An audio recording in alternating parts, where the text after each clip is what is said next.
Before I kick off, I wanted to extend my deep thanks to the organizers of this digital event, and of course, to all of you for joining this sessions entitled Radically Simplifying Cybersecurity Engagement.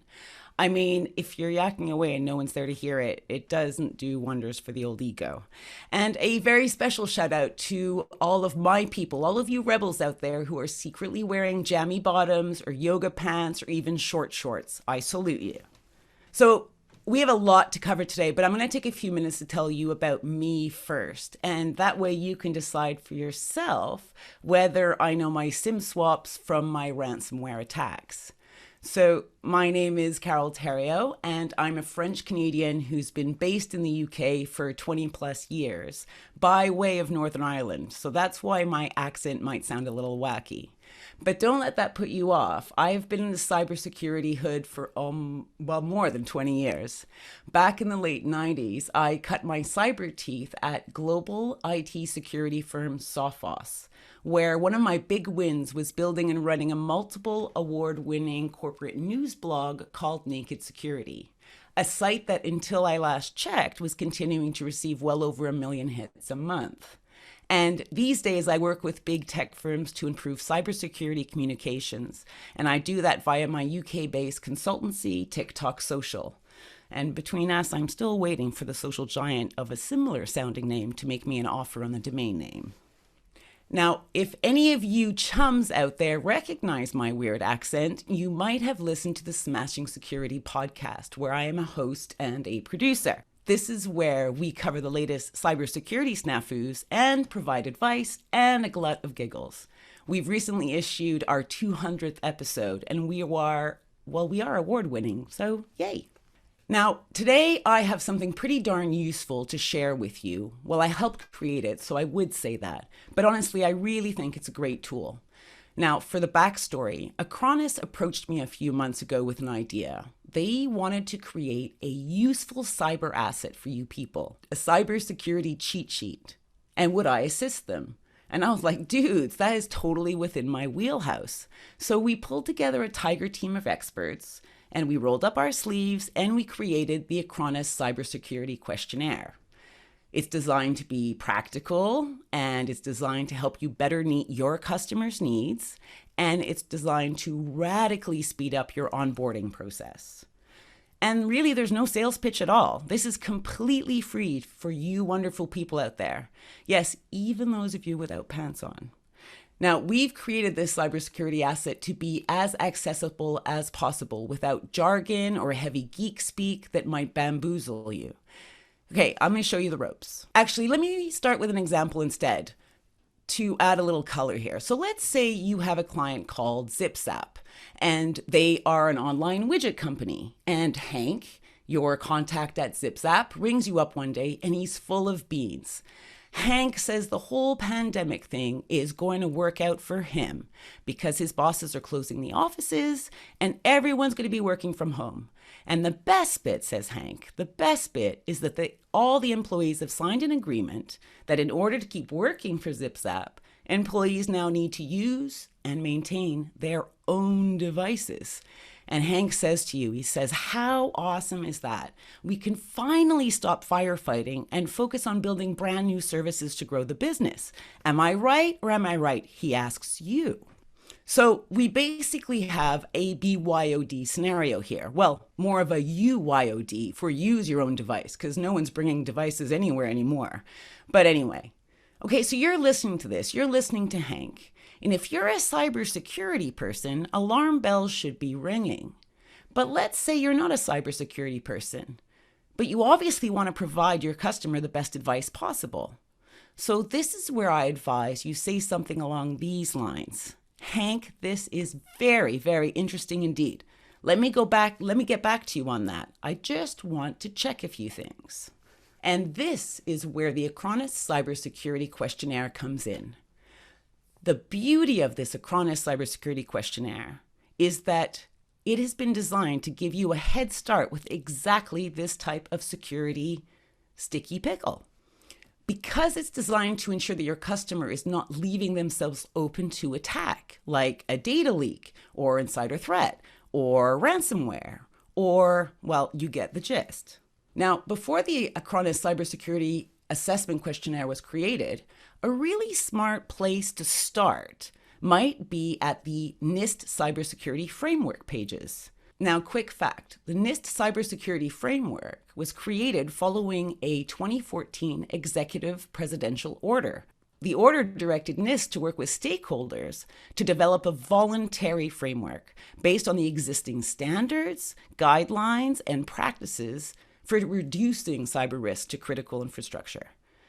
Now, just a very quick explanation about how NIST categories the various processes involved in building a secure environment. Now, there are 5 categories.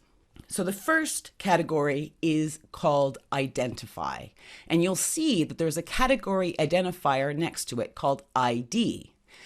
And this is effectively the data gathering stage, where you develop the organizational understanding to manage cybersecurity risk to systems, assets, data, and capabilities. Like basically the question is, do you know what needs protecting in the environment? So questions you would ask is, what is the environment? How many buildings? How many servers? How many devices? How many users? How many applications? How many business partners? What are the risks if things aren't protected? So if you don't have a lock on your front door, does that make your house a little bit more accessible? And what are the laws that you need to comply with to protect the data that you're gathering? The second category from NIST is protect, and the category identifier here is PR. And in short, this is basically about the controls, right? So the way they describe it is develop the organizational understanding to manage cybersecurity risk to systems, assets, data, and capabilities. So effectively, the questions you want to ask here is, who is authorized to access what? Are your employees and bosses trained to spot cybersecurity risks? Are systems properly maintained? All these questions need to be answered in order for you to provide an accurate and acceptable protection strategy. Number 3, they categorize as detect with the identifier DE. And this is about spotting a problem. Say something slips through your net. What do you do then? So it's about developing and implementing the activities to detect the occurrence of a cybersecurity event. So when that situation happens, you have lots of things to consider. How will the right people be told if there's a problem? How should they be informed? Like by email, an alarm, a phone call? And how is the incident actually being logged and recorded? Or will you be able to go back and check on these to be able to get right back to where the problem originated? The fourth category here is the NIST respond category with the identifier RS. And this is about making a plan, right? So developing and implementing the activities to responding to a detected cybersecurity event. So let's say there is a cybersecurity event. Who is in charge? What needs to be done? Who needs to be told what? And I have been in these situations before, and I assure you, if you do not have a plan, you waste a lot of time. Number 5 is about recovering. So the NIST identifier here is RC, and this is about restoring normal operations and further battening down the security hatches. So developing and implementing the activities to improve resiliency and restore impaired capabilities and services. So in other words, what do you need to get the company back on track? And what do you need to secure? What do you need to fix within your environment to make sure this doesn't happen again? And who do you need to tell about this? There are a lot of regulations out there that require that maybe state authorities, federal authorities, or even international authorities need to be told about an incident like this. So those are our 5 categories from NIST: identify, protect, detect, respond, and recover. Now, no doubt, there is a huge wealth of information here on the NIST Cybersecurity Framework pages that will help firms tighten their security belts and radically lower their operating risk. It's a collaboration between government and industry, after all. It's regularly updated, which means it makes it much more reliable because experts have been on hand to collect that information. and it's freely available. But there's a catch. How shall I put this? It isn't an easy framework to navigate because there is so much content that all Venn diagrams in with each other. You know, there's this online service that automatically checks for readability of text. And I thought I would take a cut and paste of the executive summary from the NIST Cybersecurity Framework. Arguably the best bit that should be easiest to digest of all of it. And I got a readability score of 39. 60 is considered a pass. So with all that in mind, Acronis wanted to radically simplify the entry point to the NIST framework. And this is where the Acronis Cybersecurity Questionnaire comes in. You see, the way to look at it is as a cheat sheet, almost the cyber cliff notes, if you will. So in a nutshell, the Cybersecurity Questionnaire from Acronis curates 50 cyber questions, answers, and tips to help you navigate your client's cyber environment. Plus, each question in the Acronis Cybersecurity Questionnaire is helpfully labeled with the corresponding NIST identifier, so you can quickly find information in the NIST framework that corresponds to the Acronis Cybersecurity Questionnaire. The special bit is that this is being delivered to you by Acronis in a format that you can tailor to your specific needs. So say you want to add a question, edit an answer, delete some of the sections. You can even change the order of the questions. Basically, do whatever you need to do to streamline the cybersecurity onboarding process for your specific customers. And the whole point is to better understand the customer environment, identify weak points within that environment, and help teams quickly respond with trusted cybersecurity information. So here's how you get your mitts on it and use this baby. There's 4 simple steps. First, you download the free Acronis Cybersecurity Questionnaire right here from this virtual room.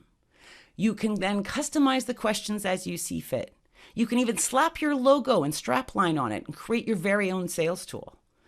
Or you can use it as a building block and create your own bespoke assessment tool. Okay, I know I have just hammered you with a ton of information, but I'm now going to show it in action, and I think everything will become super crystal clear. Okay, you ready? Remember ZipZap, our widget company, where your contact Hank was elated that he didn't have to look after IT anymore, and he was looking at you to confirm this was the case. Okay, so now let's assume you got this call and you remember this amazing talk I gave and you downloaded the Acronis Cybersecurity Questionnaire. So you go find it. Now what? Do you have to read the entire thing to find what you're looking for? Well, it's not a bad idea if you want to learn about cybersecurity, but if you are a bit pressed for time, how about searching for some keywords like BYOD in the questionnaire and see what pops up? That, after all, is the main question from ZipZap right now. And look, when you do that, question 6 pops up. It says, do you centrally manage and monitor all user accounts and login events on your network? And you see here, we've listed the NIST identifiers here as well to allow you to be able to find out more information from the NIST Cybersecurity Framework. Now, inside the Acronis questionnaire, we include loads of information in the answer, such as we mentioned that central management gives you real-time remote control, letting you decide which users enter and what they can access. That is how you stop bad actors from getting sensitive info. Central management also radically simplifies onboarding new recruits or removing workers that are moving on. And it is key to catching nefarious behavior in the act. Like, for example, a big data transfer could be throttled and quarantined for review before it is allowed to be delivered. Now, maybe you look again for BYOD, and next pops up question 15. Do you allow bring your own devices, BYOD, at your organization? And if so, do you have an up-to-date policy to manage and control their access to your services and data? Now, again, we have the NIST identifiers so that you can find out more information about this. And in the questionnaire, we include information such as BYOD is not recommended from a cybersecurity standpoint. Managing devices remotely and securely is recommended. We also say if BYOD is necessary, an up-to-date policy is needed to ensure the safe use of devices outside the control of the organization. And we mentioned that remote management really benefits if there is only a single user interface. If you have several of them to manage, it can make the management very complex indeed. Now, I don't know if you noticed, but in the answers we provided, the word remote popped up a lot. So why don't we search for that keyword in the Acronis Cybersecurity Questionnaire? Oh, and behold, another stack of questions and answers related to ZipZap's specific BYOD problem. You've got question 13. Do you prevent users from connecting non-authorized devices to your network, physically or wirelessly? We have question 16. Do you allow users to access your network remotely, e.g. from home or while traveling? And are you confident the connection is properly authenticated, encrypted, and tracked? Question 17. Can you remotely access, configure, audit, track, and securely wipe any device you allow on your network? And question 18. If you provide guest access to your networks, do you provide segregation from your critical systems and sensitive data? Are you people seeing how useful this is going to be to create an asset? And remember, every question we have is tied with a uniqueness identifier. Every question has useful information and bespoke tip. Every question and answer can be tweaked to suit your needs. You can add, edit, delete content at any given time. And you can slap it into your very own template, splash your logo across the top, and presto, you have your very own cybersecurity questionnaire for your client, ZipZap. Okay, we have a tiny bit more time, so let's just do one more. Let's say your boss wants you to focus on creating cybersecurity awareness training opportunities. And she says it is specifically to help onboard new prospects and create a new revenue stream. After all, she says, we're still knee-deep in the pandemic, and there is an opportunity for you to provide cyber training to hundreds or even thousands of users. And you say, great, this is a great opportunity. What assets do we have, you ask? And your boss laughs and she says, none that are up to date. It's back to the drawing board. That is what I need from you, an asset so our workforce can open the conversation. She adds, that's why I came to you. You're so smart and talented, she says, and you work so quickly because I really need this right now. My neck's on the line, she says. So basically the gist is this. You need an up-to-date, reliable piece of information about the importance of cybersecurity training, and you need to create an asset from scratch. And as you nod enthusiastically at your boss and say no problemo, you are panicking on the inside, like you don't even know where to start. Well, fear not. Acronis has got your backs. You remember the Acronis Cybersecurity Questionnaire. So you search for awareness, and up pops question 21. Are all users given regular cybersecurity awareness information and training, covering how to avoid the latest threats, such as malvertising, crypto mining, phishing, social engineering, and ransomware techniques? And the answer includes information such as security incidences often take advantage of ignorance. They are designed to dupe the target. Cyber training will not only make them safer at work, but also in their own personal lives. Cyber awareness training should be provided regularly and be part of the general security policy. So you now have a serious backbone to an asset that you need to create in the nick of time. Back to the Acronis Cybersecurity Questionnaire, and you search for awareness again. You find question 22. Do you perform regular staff testing to identify poor security practices, such as simulated phishing attacks? And the answer includes information such as, all it takes is one employee to give away their credentials accidentally, potentially giving the social engineer attacker the keys to your organizational kingdom. And this could be ransomware or a successful phishing attack. And it also says that educating users is not always easy. Imagine trying to explain how a car functions to an average driver. Most aren't interested in the details. But the point here is not to call them out, but to ensure that they have the training they need to be a strong first line of defense. Now, you may have noticed ransomware show up a few times in those answers. So maybe we search for that term. And look, loads of questions on that shows up. We have question 1. Do you have visibility on all connected users, devices, data, and services across your network? Question 4. Are you correctly insured against any damage or loss from cybersecurity incidents, including employee negligence or insider threats? Question 18. If you provide guest access to your networks, do you provide segregation from your critical systems and sensitive data? Question 25. Do you have a reliable and regularly tested backup and restore strategy for all the important data and systems with appropriate duplication and diversity of storage? See, the whole thing's kind of neat. And you know that each question is tied to a unique NIST identifier. Each question and answer can be tweaked to suit your needs. You can add, edit, delete at will, and you can put on your logo. And presto, you've made your boss happy and you hand over a cybersecurity training awareness form. Now, I've been hiding the best thing of all, okay? This is the coolest thing as far as I'm concerned. The Acronis Cybersecurity Questionnaire can also be used to perform an initial risk assessment, just as it is. Simply request a time where you can run through the questions with your client and jot down the responses. Then compare the collected answers to those answers in the Acronis Cybersecurity Questionnaire. Note any discrepancies. This is where you will need to focus your efforts.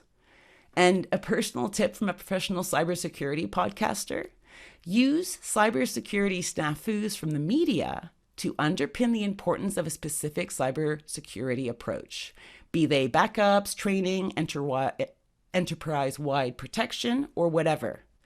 Like recently, a company refused to pay the ransom and ended up having all their customers' private information slapped all over the web. Now, the question of whether they should or should not have paid the ransom is moot if you're able to thwart the attack in the first place. So this is the nightmare that all companies want to avoid, and the Acronis Cybersecurity Questionnaire will help you get that message across. And that's it, my friends. I know that was a bit fast and furious, but I hope I have properly conveyed the brilliance of this free, customizable cybersecurity asset from Acronis. Thank you for your time today. And if you like what you hear, listen out for me on the Smashing Security podcast.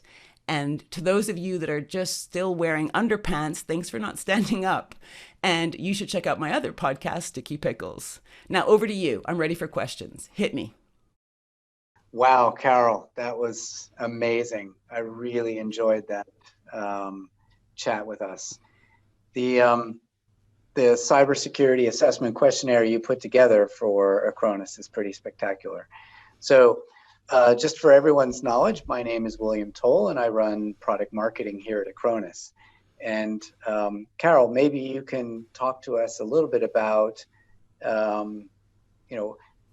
how you put this together. One of the questions that came in was, how did you select those 50 questions?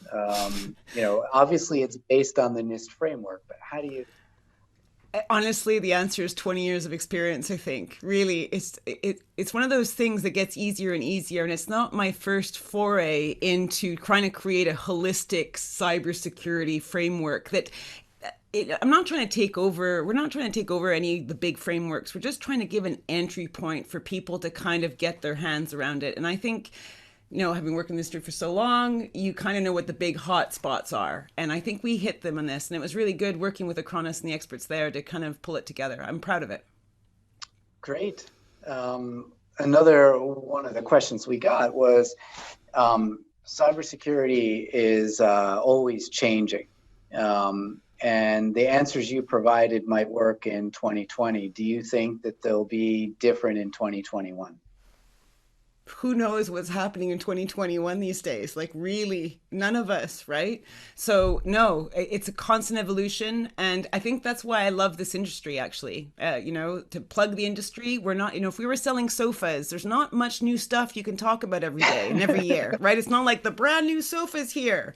Right. So at least we have new things to talk about. And every year there's a brand new threat that's threatening people and that we have to figure a way to get around. And I think it's an exciting place to be, but yeah, it means we'll need to update it regularly. Yeah. I know Candid Wust presented a talk today about cybersecurity in 2021, and so, looking forward to some of the trends that we're going to see going forward.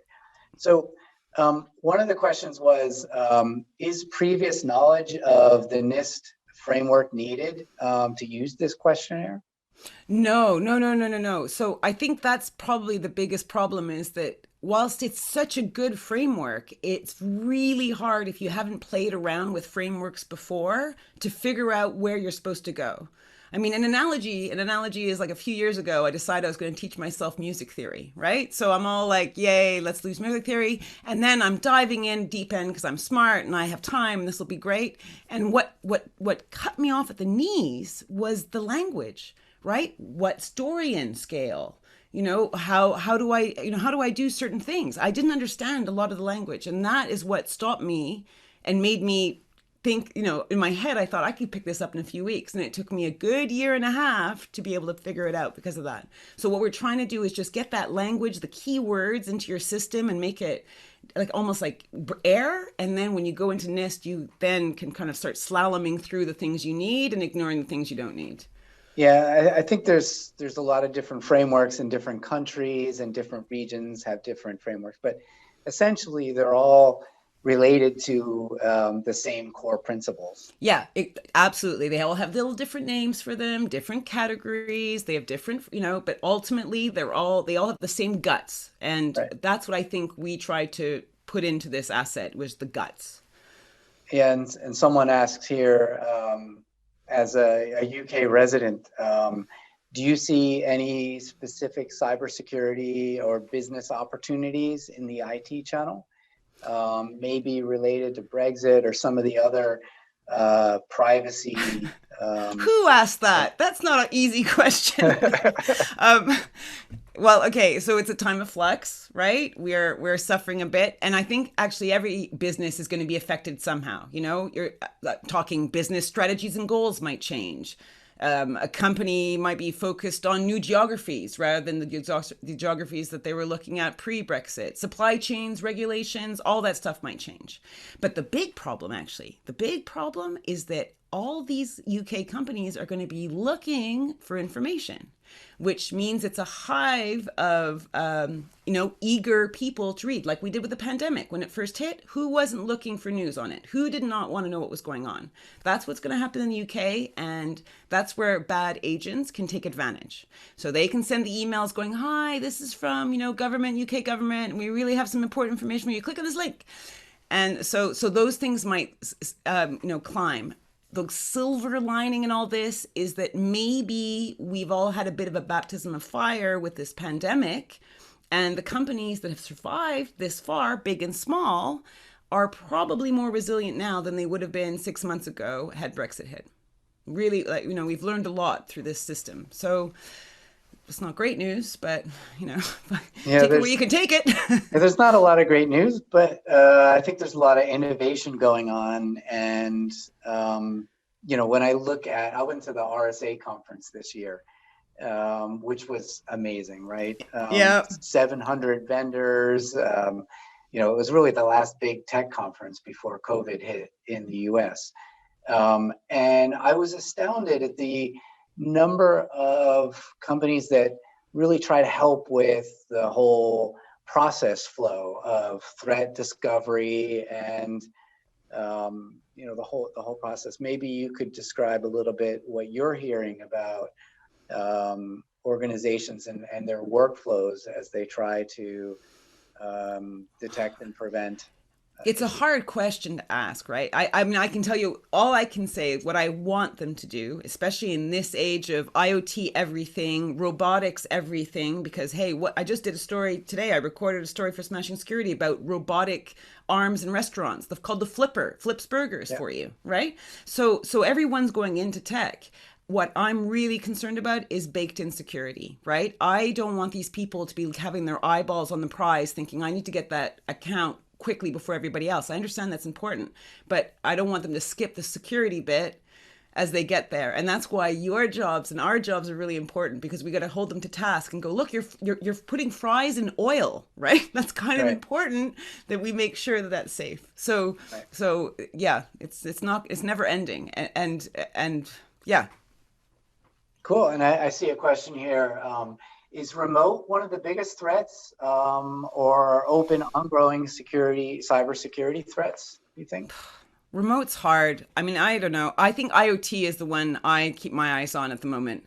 There's lots of phishing scams coming, and they're getting clever. They're always getting more clever. But of course, as soon as everyone talks about it and the FBI gives you a warning, they got to change tactics, right? So keep on top of what the phishing attacks are. But I think IoT is a problem, because we're all so ready to adapt, especially now with the pandemic. We're all ready to adapt all kinds of technologies to help us get through our days.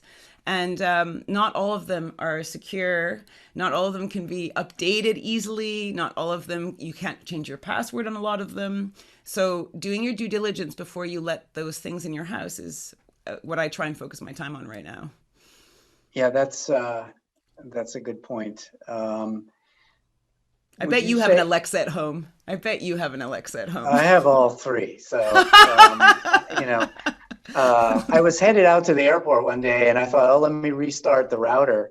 And then I realized I couldn't turn the lights off or lock the door because everything was restarting. Typical American in that. But one of the interesting questions, I think, is, the questionnaire. Do you think organizations will use the questionnaire as it is, or do you think they'll customize it?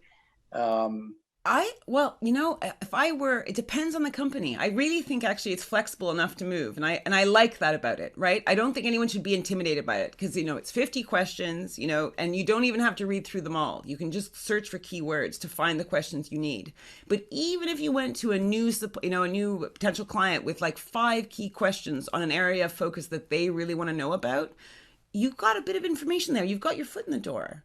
You're kind of opening the conversation. Ultimately, what we want is a win-win, right? The customer wants to have less risk. Right. And you want to make sure that they're a customer for life and they trust you and they like you. Right. And we're hoping this asset helps bridge that and makes it easier for you all. Yes, I spoke to one of our partners that buys through one of the cloud distributors, and he said that they took the questionnaire and chopped it up, made it their own, and they actually used it in a Zoom virtual meeting with a group of prospects. They did like a workshop in cybersecurity. Yeah. And some of the answers were shocking. And they were able to get, he knows of at least one new client using the questionnaire and what that inspired in a workshop. You make such a good point with that. Maybe everyone, if you go to use this, work on your poker face, because you will hear answers that blow your mind, and you have to just hold that tight, Stepford wife smile and go, oh, okay, that's great. And then you can go back and build a strategy to help them remediate that hole. So that those will crop up, I'm sure.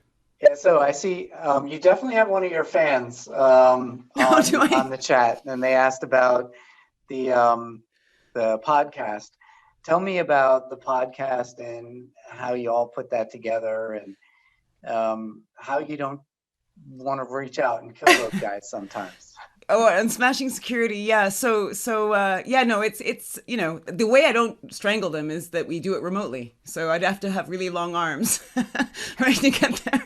But I don't know. I've known Graham, who's my co-host on the show. We've known each other for 20 years. And I think our relationship is summed up really as bickertainment. One of our guests called us that. And I think it's actually a perfect way to just say what we do. But I think the love fight relationship we have helps, because it allows us to explore a topic from a variety of points of view. Like often we will agree on a point of view. And it's important for us to be able to stretch that a little bit to give our listeners the ability to kind of go, okay, here's a big spectrum. I'll choose for myself. Thanks very much. Right. And we try to provide that by having opposite views. And, then we get people that say, wow, I started listening to your podcast and now I'm pursuing a job in tech. I never knew it was so exciting. Cyber is great. Or we get people that go, oh God, I found your podcast because my boss said I'm now in charge of cyber and I don't know anything. So I'm listening to your podcast and you're helping me get through it in the same way that we talked about the Acronis cyber, the cybersecurity, gives the language, you learn the language. And then, it's kind of fun when you get loads of journalists, and even Gary Kasparov came on the show. He was one of our guests. So, oh, wow. It's fun. Yeah. And all the million interruptions are worth it, I think, in the end. That's cool. Yeah. So we're about to wrap up.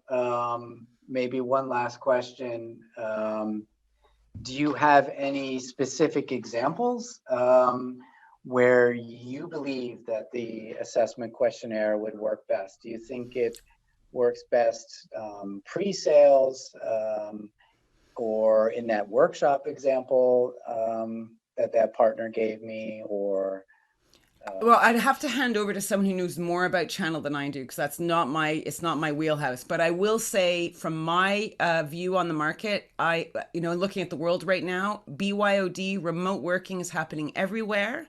And we're relying on people's home systems to access confidential files on the networks. And not everyone has a very secure way of doing that. So I would tell every company, this is where I would walk in, is kind of say, how are you sure that your data is secure when you're relying on home people, logging in from their systems? How are we going to fix that? That's where I would be looking. Great. Well, thanks, Carole. I hope we can interview you on the blog sometime soon. And for those of you that are looking for the assessment questionnaire, it's in the partner portal. And we've written a blog post about it. You can see some examples there. And just want to thank you very much, Carole, for putting this together for us. And this was nothing compared to the big Acronis thing you guys are pulling off right now. It's incredible. This is like a brand new world of digital. Fantastic. Congratulations. It's 9,000 registrants, live feeds from Switzerland, wow. From Seattle. Speaking of which, just want to say to the audience, go up in the navigation, you'll see an agenda. Click on the agenda to see any of the next live sessions. Likewise, in between sessions, we have the Acronis Cyber News live show, and that's broadcasting live from Seattle. And some of the speakers will be on there. Also join the hub. Don't forget the charity auction. I know I made my donation not too long ago, and such a great cause we have for education, right? Cybersecurity education. One of those kids in one of the videos wants to become a programmer, which is a great, great thing. So, well, thank you very much, Carole. And thank you. Thanks everyone.